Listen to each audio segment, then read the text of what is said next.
See, that's a good stabilizer right there. You can turn it on. On. Sorry. I'm still here.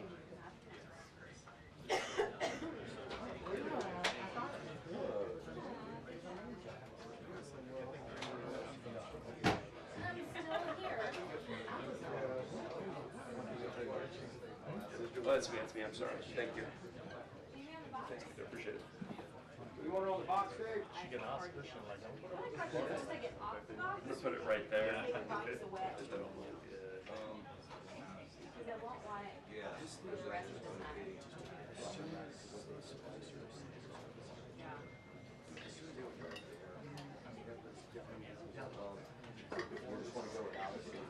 That maybe be better if it doesn't matter to any of you guys. I mean, do you need to test it? You good with that? You need me up here? You do need me up here. Can you take it after?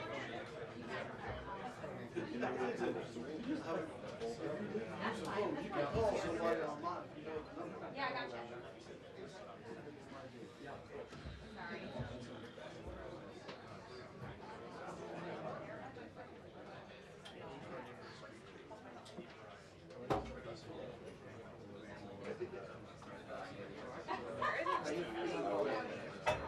Usually I have to worry about this, but it's not Just take it down. what I do. Yeah, right. Use my iPhone to get the wide shot of her walking. No. The TV's walking. Yeah, like I said, one more robot right here. Yeah, you put it there. Hey, Tim, how are you?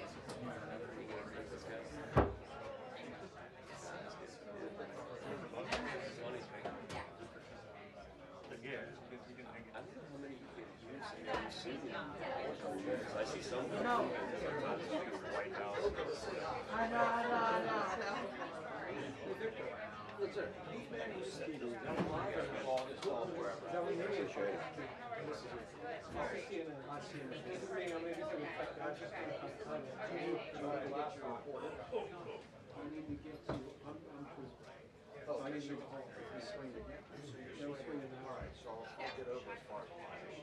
You should be good right there.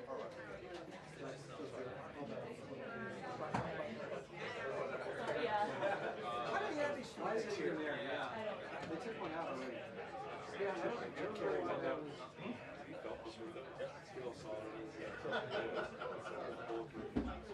few years ago, the shots fired at some guy. They didn't realize it. They found out hours later. There's bullets. They figured it out. They don't mess around. Yeah, I think one shot they tried to fire on the press room. I had to look at the story. That's like a couple years ago. But like most of the time, like now they have this whole street shut off. You know, you see how much presence is out there.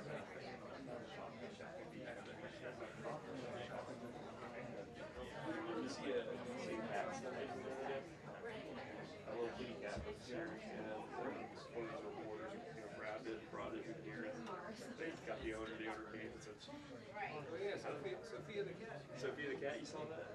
Yeah, I was bummed because I got here like 30 minutes later, so I didn't get to meet her. It's all the pictures. I like to think our adversaries are like, all right, we can put a camera on a cat or something.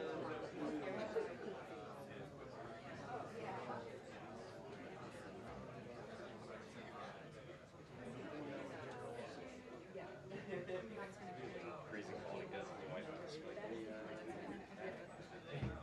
who is this? The White House.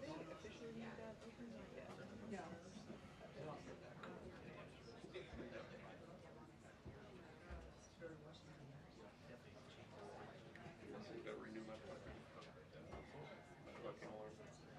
I'll bring it back.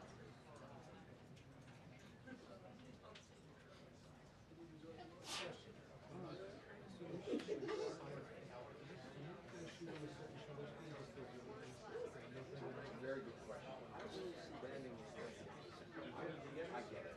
From this spot, but I'm sorry, so slower I shoot, It's always a dance. slower shuts speed. Yeah, I just caught my one.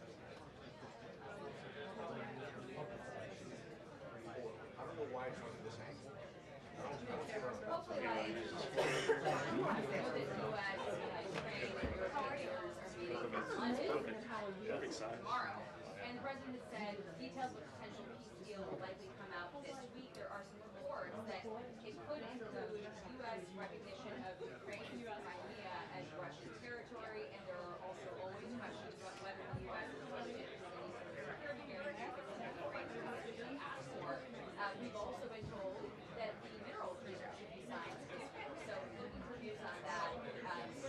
Fighting resumed after this ceasefire that was announced. President Zelensky, though, said that while there were no air raids and there were some sections of the front lines that remained quiet on the religious holiday, he says the signs saying that Russia can abide by these terms when it so chooses.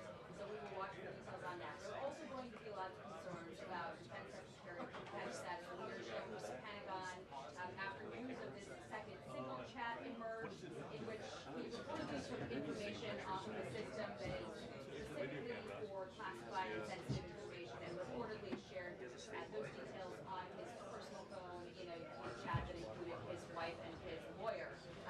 Hegseth has called this a smear from hoax press who sabotage the president's agenda. And yesterday, the president did express a lot of confidence in Secretary Hegseth. He said, ask him how he's doing, and touted the highest recruitment numbers in years. But there are some in the president's party who don't see it that way. You would count Congressman John Bacon among them, who want to get some answers and are looking to this briefing to answer them whether there is any question in the president's mind of Hegseth's ability to lead the department. So lots of questions on both those topics. I just like having our force. So fun. Oh my god. It was so physical. Like, as the Knicks started to come back, it felt like so physical. Trash talking. It was crazy. I know where my guy is. I loved it. And I haven't been to that many basketball games. It was so fun. You love the trash talking. I loved it. I mean, you're sitting right there by the opponent's bench, so you kind of cheer for them though. Like you're sitting with their fans and their coaches. And you kind of like right here. Yeah, it was so fun though. And asking for And they renovated it, so you went to the new Madison Theater. I guess maybe the last few years. Yeah, no, they renovated it new. No, it's great. It's such a fun building. One side of the train station. One side. You know, the Moynihan train station is amazing, not the Madison. That's not amazing. That is very pedestrian. Moynihan is really amazing. It really is. It really is. Can you see this? So I got Easter on it, and then you Union just shot Station used to be and it like so drips, nice. and it's the outline of the water. So lesson one was like, don't actually use shot wave. It's like a cinematic. It is. It looks like it's meant to be there. Yeah, it's right. There's times it comes back to the note saying like, can't do anything. It's not quite long enough, but like it's almost there.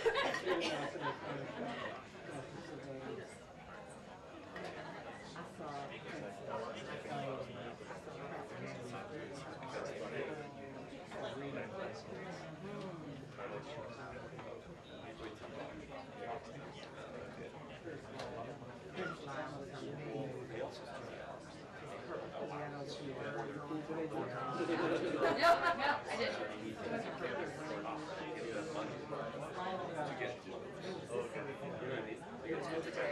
My buddy is in track. He has like he's big. He also has a lot there to like just for like that's nice. The pay just the dress. It's probably like $1,000 or something. 12 grand. So you don't have to. Our company is getting rid of it. In the rain. Instead of I don't know.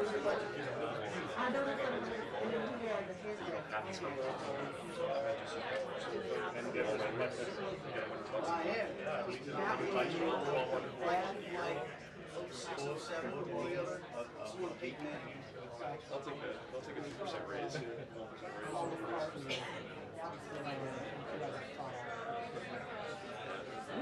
It's gonna be interesting because I like having my smartphone in orange. No, yes. No, I'm serious. My personal phone is That would be, oh my God. That would be I've got another.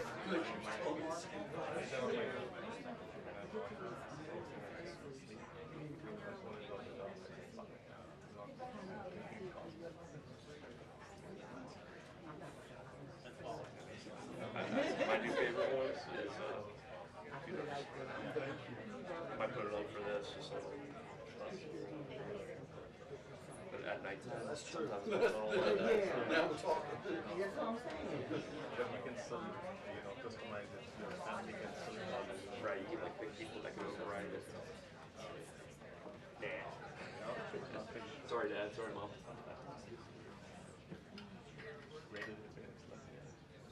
They live in Stafford, an hour south of here almost, and on traffic. Yeah, I grew up there.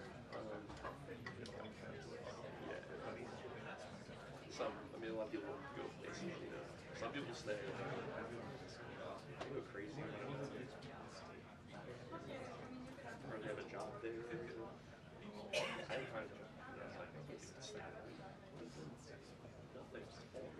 That's right, Kevin. you go to Applebee's. You can see that from there. Yeah, if you hold it closer, I can also. I think I like the city. I like the city.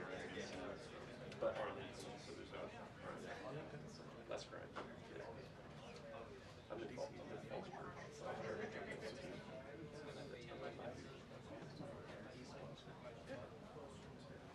Yeah, I live in East Falls Church, so near Bailey's Crossroads. A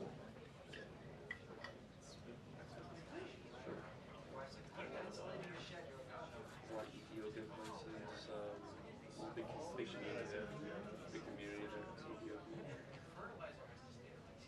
Food's good. But there's no metro. No metro. It's like in a metro. Silver Line goes through like Clarendon, like towards Reston. What do you want to do? Then blue and yellow just goes south to Springfield. So in between is just There's nothing. a cemetery. Yeah. You gotta be running in the cemetery. But I can take my truck. I can take my truck. I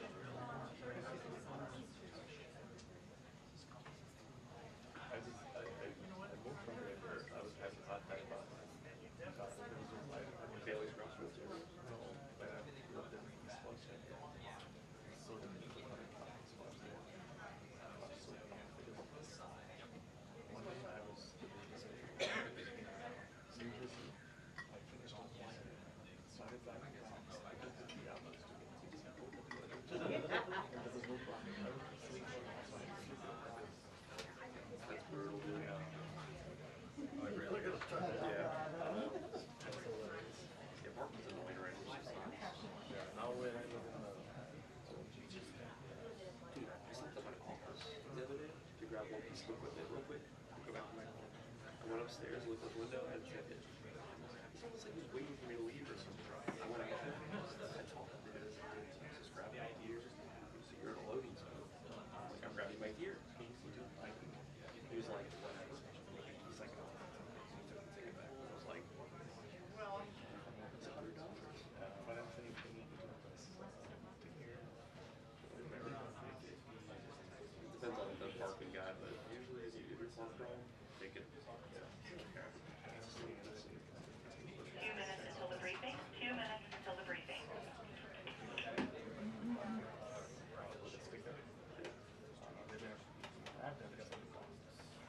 I have a placard that says like great television. And we service NBC, CBS, Fox, ABC, local station, all those logos. Put it on my phone.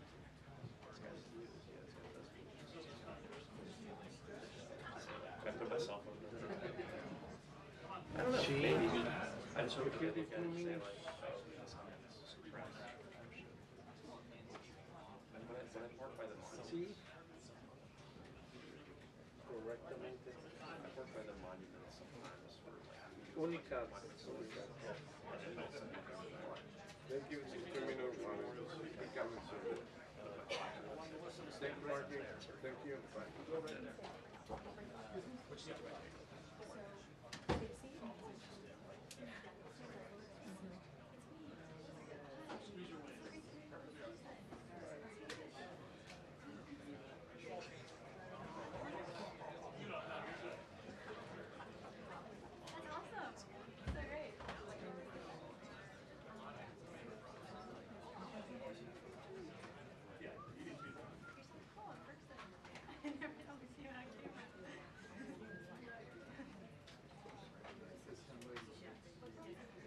Just get a plate, dude.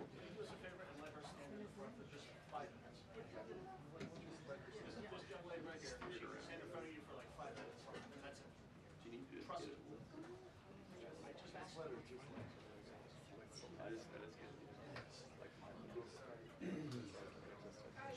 Get it. She's retiring. She's retiring.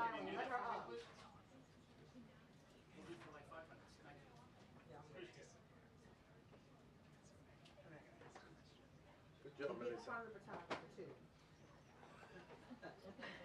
You were too long on the Melissa.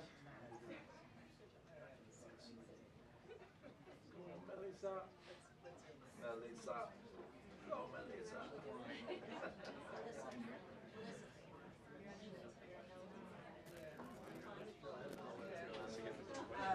She get the first question. Oh my gosh.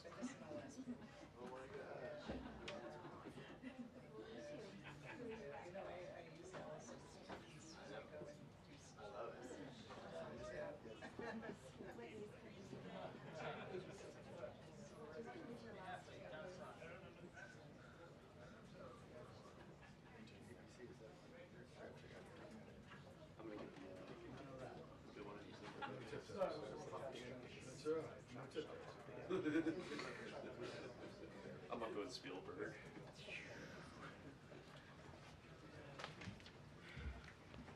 Good afternoon, everybody. Good to see you all.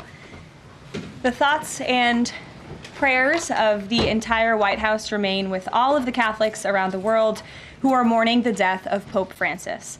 Pope Francis touched millions of lives and dedicated his life to serving the Catholic Church. As a mark of respect for his memory, President Trump ordered flags be flown at half-staff, and he will be traveling to attend his funeral in Rome. The president will depart from Washington on Friday morning and return to the United States on Saturday evening following the funeral service. I can also confirm the dates of the president's trip to the Middle East. He will travel to Saudi Arabia, Qatar, and the United Arab Emirates from May 13th until May 16th. And on Thursday of this week, President Trump will welcome Norwegian Prime Minister at the White House for a working visit. The two leaders will discuss trade and regional security. This will be the 13th head of state visit of President Trump's term already. At the border, President Trump continues to deliver on his promise to make America safe again.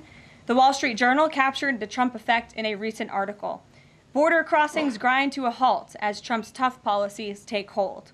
U.S. Customs and Border Protection recorded its lowest southwest border crossings in history in March, and we're seeing the same successes at our northern border. Here's how the New York Post put it. Northern border sector previously overrun by illegal migrants sees dramatic drop in crossings. We haven't seen anyone since November, end quote. According to U.S. Customs and Border Protection, just 54 illegal aliens were apprehended in the Swanton sector of our northern border, which stretches more than 300 miles in March. This is a drastic 95% drop from the more than 1,000 border crossings that were caught in March 2024. This is a main hotspot area that recorded more than 80% of all apprehensions along the northern border during the 2024 fiscal year. And new reporting from the Washington Times fully highlights the difference in Joe Biden's disgraceful approach to the border compared to President Trump's. Under Trump, border catch and release has dropped 99.99% from worst Biden month. You can't get much better than that. This statistic in particular is astounding. Border Patrol agents caught and immediately released 189,604 illegal aliens into the United States in December 2023 at the height of the Biden border crisis. But under President Trump, Border Patrol agents caught and released only 20 illegal aliens into the U.S. in the month of February. Thanks to President Trump, operational control of the border is becoming a reality, and the administration's historic enforcement measures are yielding huge results. Illegal aliens are finally getting the blunt message. If you cross the border illegally, you will be swiftly deported and never return to the United States of America. Efforts to arrest the criminal illegal alien invaders are continuing to ramp up. ICE Chicago arrested a Mexican national convicted of predatory sexual assault of a child in Cook County, Illinois. This week, ICE Denver arrested a Mexican national convicted of sexual assault of a child in Houston County, Texas. ICE Miami arrested a Nicaraguan convicted of aggravated battery in Hillsborough County, Florida. ICE Houston arrested a Salvadorian national convicted of attempted sexual assault of a child in Escape in Dallas County, Texas. And ICE Chicago arrested a Mexican national convicted of aggravated sexual abuse of a minor in Illinois. Despite the Democrats' insane objections, President Trump will continue to embolden law enforcement officers to arrest dangerous legal alien criminals and keep our communities safe. And also thanks to President Trump's America First economic approach, investments continue to pour into our country. Swiss pharmaceuticals company announced they will be investing $50 billion in the United States over the next 5 years, creating 12,000 new quality jobs. Regeneron Pharmaceuticals also agreed to pay Fujifilm Technologies more than $3 billion over the next decade to help manufacture its medicines in the United States. It's a top priority for President Trump to ensure we are producing critical medicines and pharmaceutical drugs right here in America, and that is exactly what we continue to see happen every day. In other news, the Trump administration has announced we will put an end to Joe Biden's illegal student loan bailout attempts. No student loan has been referred to collection since March of 2020. That comes to an end. On May 5th, the Department of Education will resume involuntary collections for borrowers with defaulted federal student loans. The student loan portfolio controlled by the federal government is nearly $1.6 trillion, but fewer than 4 out of 10 borrowers are in repayment. This is unsustainable, unfair, and a huge liability for American taxpayers. Debt cannot be wiped away. It just ends up getting transferred to others. So why should Americans who didn't go to college or went to college and responsibly paid back their loans pay for the student loans of other Americans? The Trump administration will never force taxpayers to pay student loan debts that don't belong to them. Student loan borrowers need clarity, and we're finally giving it to them. Borrowers will now be clearly expected to repay their loans, and those who default on their loan obligations will face involuntary collections. The government can and will collect defaulted federal student loan debt by withholding money from borrowers, tax refunds, federal pensions, and even their wages. America is $36 trillion in debt. We must get our fiscal house in order and restore common sense to our country. If you take out a loan, you have to pay it back. It's very simple. President Trump will not kick the can down the road anymore. Before we open it up to questions today, I want to commend our pool photographer who is in the room with us today. ABC News photojournalist Melissa Young is retiring after 44 incredible years on the job, covering here at the White House.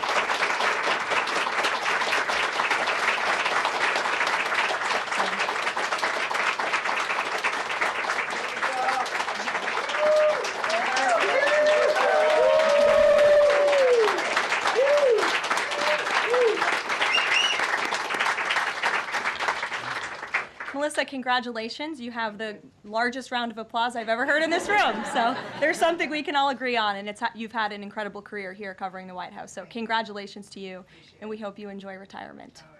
I'm sure you will. And everybody else in the room will be very jealous of you as you're enjoying your rest. All right, let's get to it. We have an individual in our new media seat today. His name is Tim Pool. He's a political commentator and a media entrepreneur with millions of followers, a very big platform. Currently hosts Timcast IRL, a daily news and discussions show, and The Culture War, a weekly podcast exploring cultural and political issues. His programs feature in-depth conversations on topics such as free speech, censorship, identity politics, and societal change. often engaging with a diverse range of guests. He's in Washington today because we are also hosting a local media row across the street in the Eisenhower building, which is a testament to our commitment to bring new voices into the White House to cover the president and this administration. So Tim, why don't you kick us off today? Yes. Many of the news organizations that are represented in this room have marched in lockstep on false narratives, such as the Very Fine People hoax, the Covington smear, and now what's being called the Maryland Man hoax, where an MS-13 gang member adjudicated by 2 different judges, I believe, is just simply being referred to as a Maryland Man over and over again. Now, in an effort from the White House to expand access to new companies, you've created this new media seat. So I'm wondering if you can comment on following this expansion, you've had numerous outlets disparage the companies that you've had sit here, as well as the reporters. I'm wondering if you could comment on that unprofessional behavior, as well as elaborate if there's any plans to expand access to new companies. Sure. Well, we certainly welcome diverse viewpoints in this room, which is one of the reasons we have you in here, and there's many new faces in this room in comparison to the previous administrations.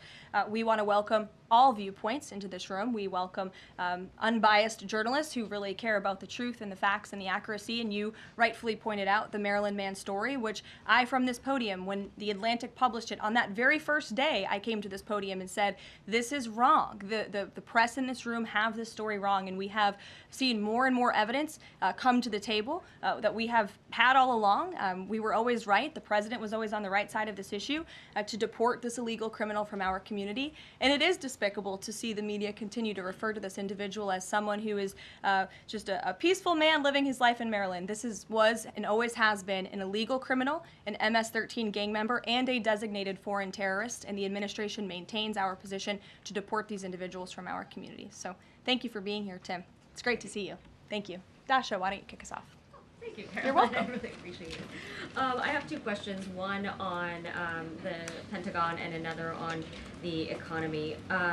You said on Fox News that the entire Pentagon is working against Secretary Hegseth, but the people who were fired were Hegseth's own guys. So how do you square that, and what do you say to concerns that that's bad management? They were Pentagon employees who leaked against their boss to news agencies in this room. And it's been clear since day one from this administration that we are not going to tolerate individuals who leak to the mainstream media, particularly when it comes to sensitive information. And the Secretary of Defense is doing a tremendous job, and he is bringing monumental change to the Pentagon. And there's a lot of people in this city who reject monumental change, and I think, frankly, that's why we've seen a smear campaign against the Secretary of Defense since the moment that President Trump announced his nomination before the United States Senate.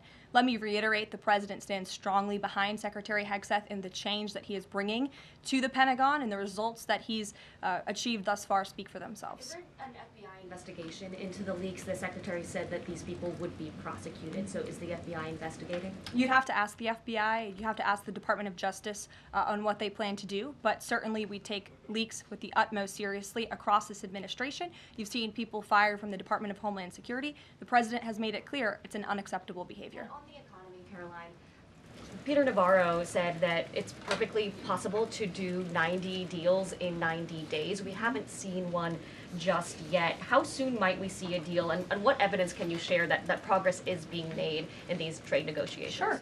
Well, I spoke to our entire trade team this morning. There is a lot of progress being made. We now have 18 proposals on paper that have been brought to the trade team. Again, these are proposals on paper that countries have proposed to the Trump administration and to our government. You have Secretary Bessent, Secretary Lutnick, Ambassador Greer, NEC Director Hassett, and Peter Navarro, the entire trade team, meeting with 34 countries this week alone. We are moving at Trump speed to ensure these deals are made on behalf of the American worker and the American people. And just yesterday, it seemed to get a little bit lost in the news, and I think it's a disservice to the American public that it did. The Vice President announced terms of reference for a trade deal with India. That is a big deal. We know when we look at the numbers, the monetary trade barriers and the non-monetary trade barriers from India, they have been ripping off the United States and American workers for a very long time. So the fact that the Vice President with Prime Minister Modi on that trip in India announced these terms of reference, which is essentially a framework to move the ball forward to sign a good trade deal between our two nations, is great progress, and it speaks to the work ethic and the real labor that's being put into this effort by the president's trade team. Sure. Go ahead.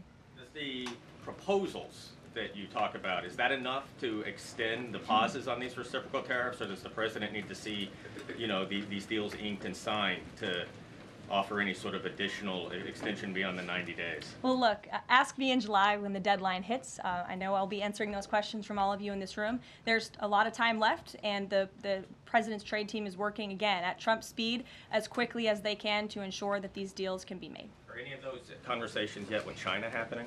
I actually do have something to share on that. I asked the president about this before coming out here, and he wanted me to share with all of you that we're doing very well in respect to a potential trade deal with China. As I mentioned, there have now been 18 proposals in more than 100 countries around the world who are wanting to make a deal with the United States of America, and the president and the administration are setting the stage for a deal with China. So we feel everyone involved wants to see a trade deal happen, and the ball is moving in the right direction. Sure. Setting the stage for a deal with China, what does that mean? Has the president spoken directly with Xi yet?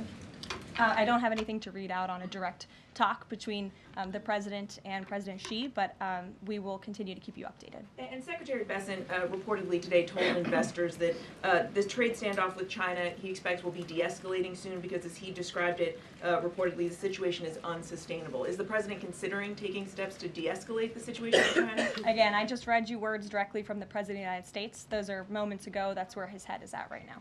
Karoline. Sure. Caroline, I have two questions, one on immigration and one on China. First on immigration. Roughly how many illegal immigrants and aliens do we have in our country, and how many does the administration plan on deporting? Sure. Well, you'd have to ask the Department of Homeland Security for a specific number, but we suspect it's definitely in the millions, perhaps upwards of 20 million people that were allowed into the country illegally by the previous administration. And the president and his team are focused on deporting as many as we possibly can, and they are moving as quickly as possible. The president's team has made it clear we need more funding from Congress to do more. We need more ICE agents out on the ground doing this very important work. And we also need rogue district court judges to stop acting as judicial activists, trying to block the administration from deporting illegal criminals from our nation's interior. The American public elected the president to do this, and he's following through with that promise. And we have over 250,000 Chinese nationals in our country right now on student visas. Does the administration believe there's any national security concern when it comes to those over 250,000 Chinese nationals in our country? Well, as you know, when it comes to foreign visas, the Secretary of State has the right to revoke visas of those who we feel are acting in a adversarial way to our foreign policy interests here in the United States. He has that authority according to the Immigration and Nationality Act. So I would defer you to the State Department for any individual case, but they are looking at individuals who are given the privilege of being on a visa in our country, and if they are acting, again, adversarial to our foreign policy interests, their visa can be revoked, and they should be aware of that. Sure. Go ahead. Yes. I'm calling on you. Thank you, Caroline. You're welcome. Over the last few weeks, several countries have warned their citizens about travel to the U.S., and the Department of Commerce's own stats know that show that from a lot of countries, the number of visitors is falling. Does the White House have any message for people that might be reconsidering business or tourism travel to the U.S.? Where did you see that report? With the statistics coming from the Department of Commerce. Said what? It's hard to hear you. Sorry. That visitors from a lot of countries have fallen in the last 3 months. I'd have to look at that report to comment on the merits of it. I think most people around the world recognize the United States of America is a great place to do business. It's a beautiful place to visit, and they should certainly come here because it's a much safer country than it was 4 years ago under the previous president. Libby, good to see you. A question about this upcoming announcement from HHS to ban food dyes. During the first week of the administration, the FDA announced that it's pulling its plan to ban menthol cigarettes. So two questions for you. How do you square a ban on menthol cigarettes being pulled and then announcing this ban on food dyes? And then how does the president feel about this upcoming ban that RFK is going to announce? Sure. Well, look, the Secretary of Health and Human Services, the president nominated him because he trusts him to make this country healthy again. It's not just a slogan. It really is a movement that has broken ground across the country. There's millions of people who believe in RFK Jr., Secretary Kennedy, and what he's doing. I don't want to get ahead of HHS with this historic announcement later and the details of it, but obviously the Secretary feels that he has reason and evidence to announce the ban on artificial dyes later, and I'll let him speak to that this afternoon. Phil. The president started the process of reclassifying more than 50,000 federal employees as Schedule F. We've already seen him march through a number of government agencies. I'm curious, should we expect mass firings, or is this a case-by-case approach, a scalpel or a sledgehammer? Well, look, as you saw on Friday, the president put out a statement about it. The Office of Personnel Management reclassified workers. They're now called scheduled policy/career. And all the president is trying to do is ensure that federal workers are being held accountable for corrupt behavior. If they are engaging in corruption as a government worker, they should no longer have their job. I think that's pretty common sense. He also believes that bureaucrats should be acting in accordance to the will of the American public, who duly elected this president. Not just this president, but all future presidents. If you work for the government, you should be adhering to the will of the American public and advancing the administration's goals and interests. And if you are not doing that, then you should go find another job whose interests you align with. So as for specific firings, I would defer you to the specific agencies, but the president in this move and Office of Personnel Management, it will make it easier to get rid of rogue bureaucrats who are engaging in corruption. And then another quick question about Sure. Google, real quick. A federal court ruled last Thursday that Google's dominance of online advertising and ad tech markets violated U.S. antitrust laws. I know the president has spoken to a number of folks in big tech, and Google's CEO was even at his inauguration. I'm curious, what is the president's reaction to that court ruling? I'll have to ask him, and I'll get back to you, Phil. Thank you, Caroline. You're welcome. John. Thanks a lot, Caroline. Some economic questions for you. Kevin Hassett has been a key economic advisor to the president in both of his terms. In 2022... And he still is. And he still is. He was just in my office. Absolutely. In 2022, he said that the independence of the Fed is super important. That's a direct quote. Is that something that the president subscribes to? Does he still believe in the independence of the Federal Reserve? Well, look, I think the president has made his position on the Fed and on Powell quite clear. The president believes that they have been making moves and taking action in the name of politics rather in the name of what's right for the American economy. The president has the right to express his displeasure with the Fed, and he has the right to say he believes interest rates should be lower. He believes Americans should be able to borrow money cheaper than they currently are right now. And I also spoke to Kevin Hassett about the Fed as well, and he has called into question the Fed's independence and whether they are actually doing things, again, out of the best interest of the economy, or are they doing it for partisan reasons. The president wants to see interest rates lower. He has made that quite clear. We've also seen, if I may, I'm sorry, one more, Caroline, just about, I said two economic questions. About the dollar, we've seen the dollar at multi-year lows versus the euro and other currencies around the world. Is it the administration's policy for a strong dollar? How does it view the dollar versus other currencies around the world? The president wants to see the dollar remain as the world's reserve currency for our long-term fiscal stability and our economic growth. He's been quite clear about that. Sure. 2 questions. And then to the woman behind you, who I haven't seen before, welcome. Go ahead, Mary.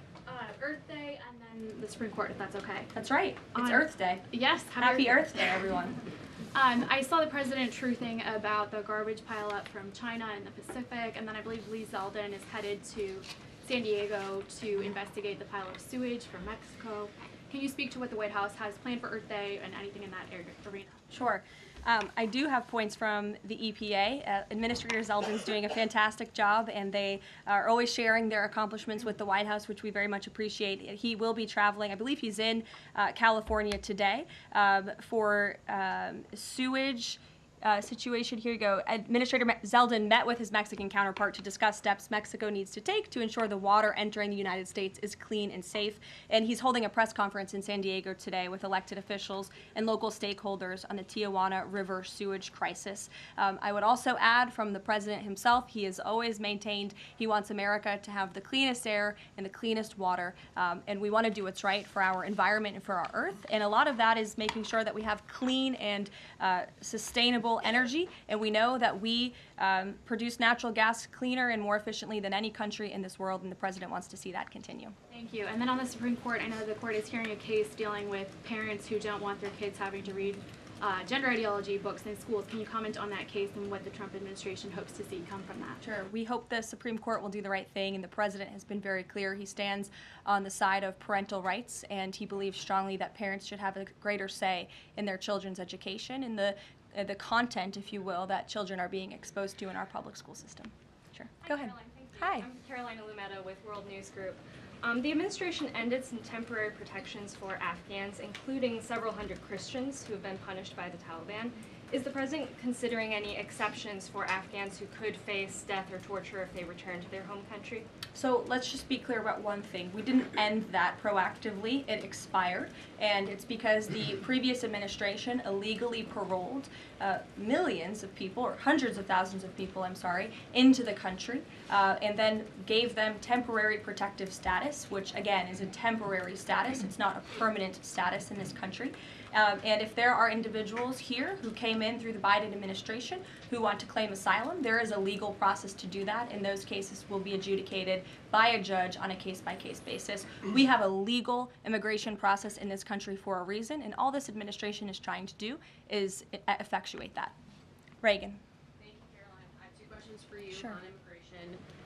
March deportation numbers were down slightly from the same time period last year. SCOTUS recently ordered a pause on deporting Trinidad Tobago members with the Alien Enemies Act.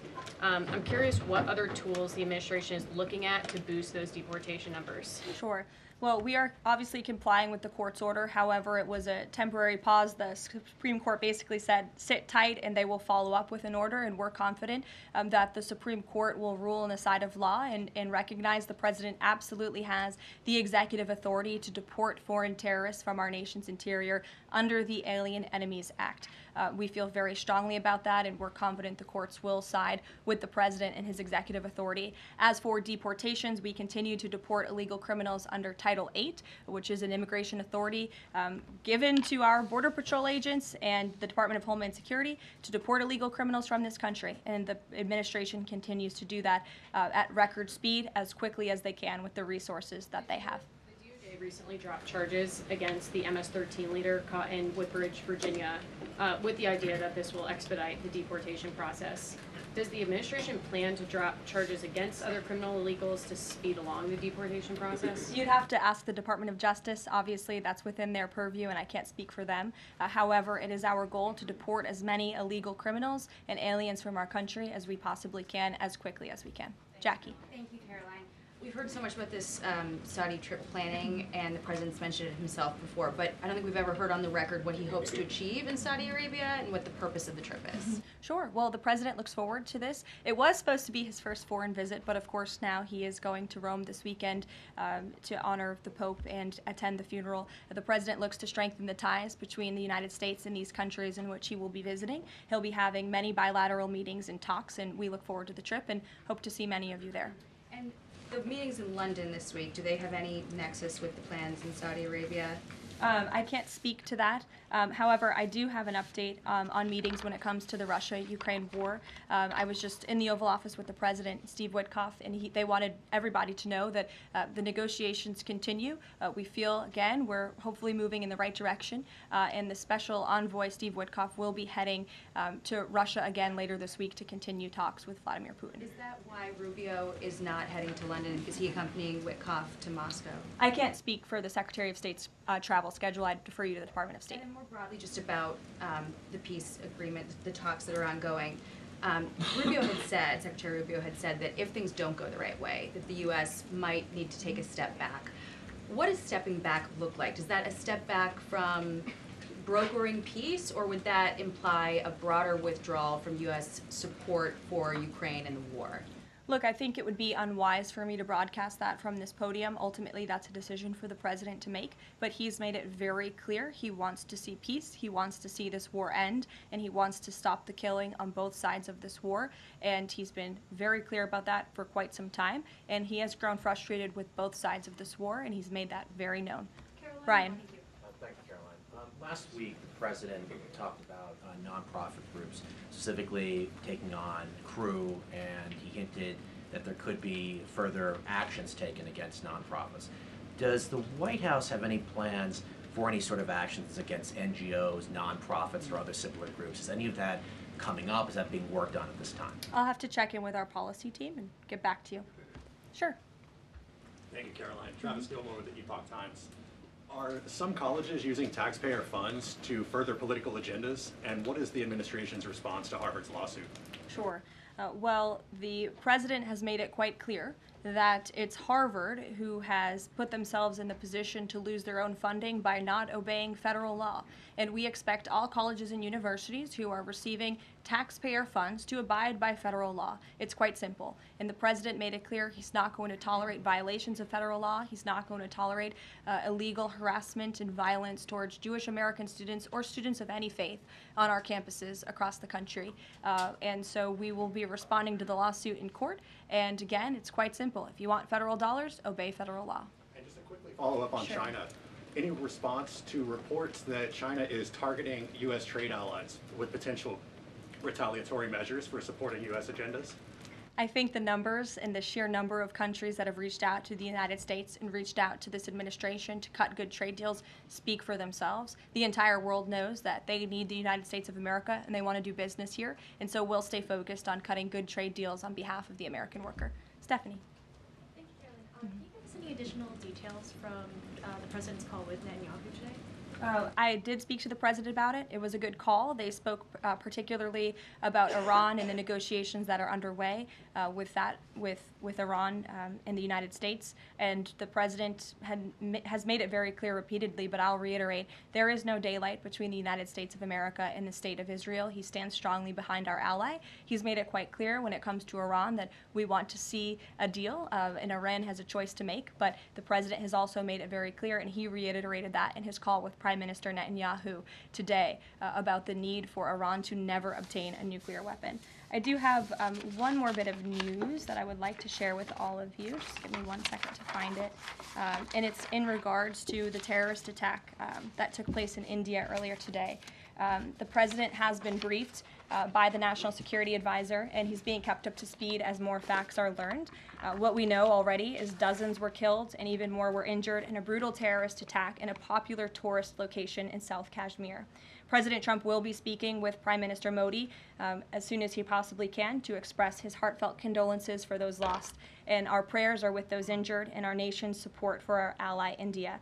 These types of horrific events by terrorists are why those of us who work for peace and stability in the world continue our mission. So we'll give you a readout of that call later this afternoon. There's a lot of work to be had. You may hear from the president later this afternoon as well, and we'll see you all later. Thank you. Were any Americans among those dual American citizens? We'll keep you posted.